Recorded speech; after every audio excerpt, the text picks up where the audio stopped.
Throughout all theatres of war during the course of the Second World War, deception efforts were one way in which the Allies and the Axis sought to gain the advantage over one another. As previously shown in my video on the myth of the wooden bombs dropped on a wooden airfield, a link to which is in the description box below, deception efforts extended to such things as fake armies, airfields and aircraft. The Heinkel He-113 was a fictitious German fighter aircraft of the Second World War, which was invented as a propaganda and possible disinformation exercise. In 1940, the Nazi Minister of Propaganda, Joseph Goebbels, publicised the fact that a new fighter was entering service with the Luftwaffe. This publicity plan involved taking photographs of the Heinkel He-113 at different air bases around Germany. The Heinkel He-100 predated the Second World War and was designed by Heinkel. Although the type proved to be one of the fastest fighter aircraft in the world at the time of its development, the design wasn't ordered into series production. Approximately 19 prototypes and pre-production examples were built. The reason for the He-100 failing to reach production status is mostly unknown. Officially, the Luftwaffe rejected the He-100 to concentrate on single-seat fighter development, in particular the Messerschmitt Bf-109. Following the adoption of the Bf-109 and the Messerschmitt Bf-110 as Luftwaffe's standard fighter types, the Ministry of Aviation announced a rationalisation policy that placed fighter development at Messerschmitt and bomber development at Heinkel. Following the selection by the Reich's Aviation Ministry of the Bf-109 as its next single-seat fighter over the He-112, Ernst Heinkel became interested in a new fighter that would leap beyond the performance of the Bf-109, much as the Bf-109 had leaped over biplanes that it replaced. Other German designers at the time had similar ambitions, including Kurt Tank of Focke-Wulf. There was never an official project on the part of the Reich Aviation Ministry, but Rudolf Lucht felt that new designs were important enough to fund projects from both companies to provide super pursuit designs for evaluation. This would ultimately result in a single-engined Heinkel He-100 fighter and the promising twin-engined Focke-Wulf FW-187, a heavy fighter which, alongside the He-100, reached the flight stage of development.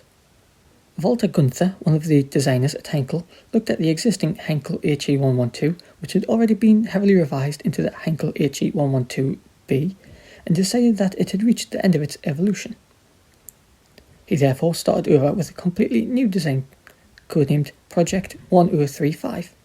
Learning from past mistakes on the He-112 project, the new design was to be as easy to construct as possible, and was to attain a design speed of 430 miles per hour.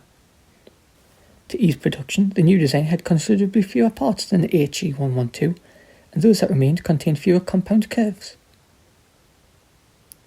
While the He-112 had 2,885 parts and 26,864 rivets. Project 1035 was to be made of 969 unique parts with 11,543 rivets. A new straight-edged wing was the source of much of the savings. Not only did the new wings save on parts and rivets, but they also saved a number of man-hours. While the so-called super pursuit fighter types were not a secret, Ernst Heinkel preferred to work in private and publicly displayed his products only after they were developed sufficiently to make a stunning first impression. Walter Gunther was killed in a car accident on the 25th of May 1937, and the design work was taken over by his twin brother, Siegfried Gunther. Siegfried Gunther finished the final draft of the design later that year. Heinrich Hertel, a specialist in aircraft structures, also played a prominent role in the design. At the end of October 1937, the design was submitted to the Ministry of Aviation complete with details on prototypes, delivery dates, and prices for 3 aircraft to be delivered to the Rechlin Test Centre. The He-100 should have been designated the He-113, but since the number 13 was unlucky, this had been dropped. In order to get the promised performance out of the aircraft, the design included a number of drag-reducing features. One simple measure to reduce drag was a well-fed cockpit, the absence of struts, and other drag-inducing supports on the tail. The landing gear, including the tail wheel, was retractable and completely enclosed in flight.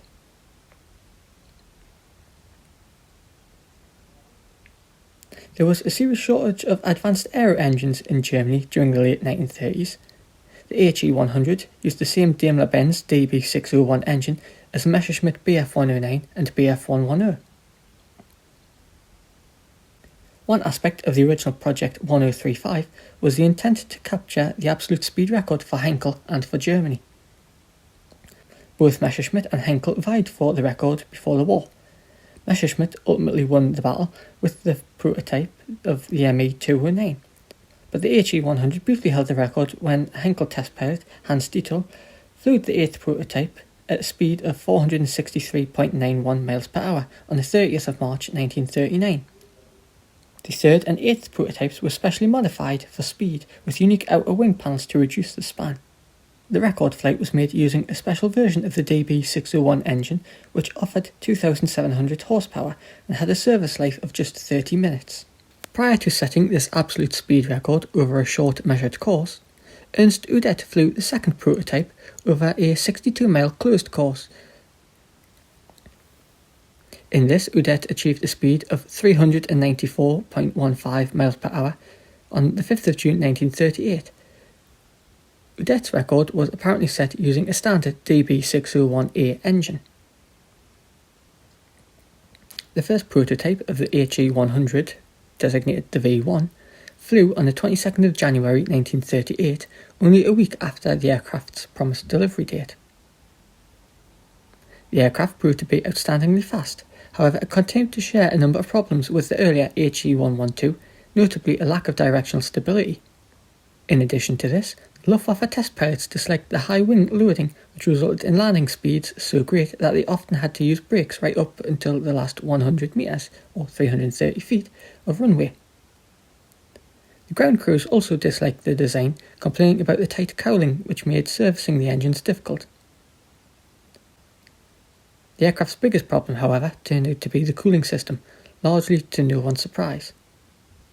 9 prototypes of the HE-100 were developed, with the prototype V7 being the first to be delivered with armament, which consisted of 2 20mm or 0.79-inch MG-FF cannon in the wings and 4 7.92mm or 0.312-inch MG-17 machine guns arranged around the engine cowling. This armament made the HE-100 the most heavily armed fighter of its day. Throughout the prototype period, the various models were given series designations and were presented to the Ministry of Aviation as a basis for serial production. The Luftwaffe never took Heinkel up on their offer, although the company decided to build a total of 25 of the aircraft, one way or the other. With 9 prototypes constructed, Heinkel set about manufacturing a further 16 aircraft. In keeping with the general practice, any series production was started with the run of the 0 series, which resulted in the HE-100D0. 3 examples of the HE-100D0 were completed by the summer of 1939 and stayed at the Heinkel plant for testing. They were later sold to the Imperial Japanese Navy to serve as a pattern aircraft for a production line and were shipped there in 1940. The final evolution of the HE-100 was the D1 model. The HE-100 D1 design was supposed to be very similar to the pre-production D0, the main plan change being to enlarge the horizontal stabilizer. Ultimately, however, the big change was the eventual abandonment of the surface cooling system, which proved to be too complex and failure-prone. Instead, an even larger version of the retractable radiator was installed, and this appeared to completely cure the aircraft's problems. The radiator was inserted in a plug below the cockpit, and as a result the wings were widened slightly. While the aircraft didn't match its design goal of 430 mph, once it was loaded down with weapons, larger canopy and radiator, it was still capable of speeds around 400 mph. Owing to its low-drag airframe, which was good for speed, the aircraft also had substantial range. Indeed, the HE-100 had a combat range of between 560 and 620 miles, compared to the Bf109, which had a combat radius of 370 miles. While not in the same league as later escort fighters such as the North American P-51 Mustang, This was at the time a superb range, which suggests that a production Heinkel He-100 might have offset the need for the Bf-110 to some degree. By this point, however, the war was underway, and as the Luftwaffe could not purchase the aircraft in its current form, the production line was shut down. From some, there were allegations that politics played a role in the killing of the He-100 project. The remaining 12 He-100D1 fighters were used to form Heinkel's Marine Factory Defence Unit, flown by factory test pilots. They replaced the earlier He-112s, which were used for the same purpose. The He-112s were later in turn sold. By this early stage of the war, there were no bombers venturing far into Germany, and it appears that the unit never saw action. The eventual fate of the He-100D1s remains unknown. Nevertheless, the aircraft were used as a propaganda spoof in the guise of being the Heinkel He-113. As part of the He-113 ruse, it was intended to take photographs of the Heinkel He-100D1s at different air bases around Germany, with the aircraft in each photograph sporting a new paint scheme for various fictional fighter groups. The pictures were then published in the press with the He-113 name and were sometimes billed as being night fighters. The supposed He-113 appeared in a series of action shot photographs in various magazines such as Der Adler, and include claims that it had proven itself in combat over Denmark and Norway.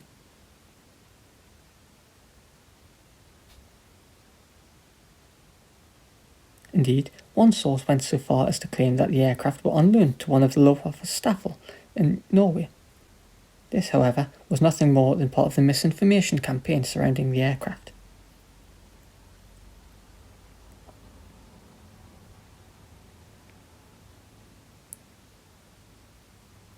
What remains unclear with respect to the He-113 is exactly whom this effort was intended to impress, be it foreign air forces or the German public. Nevertheless, it seems to have been a successful deception. The He-113 featured in a British intelligence report on the Luftwaffe, which was completed in 1940.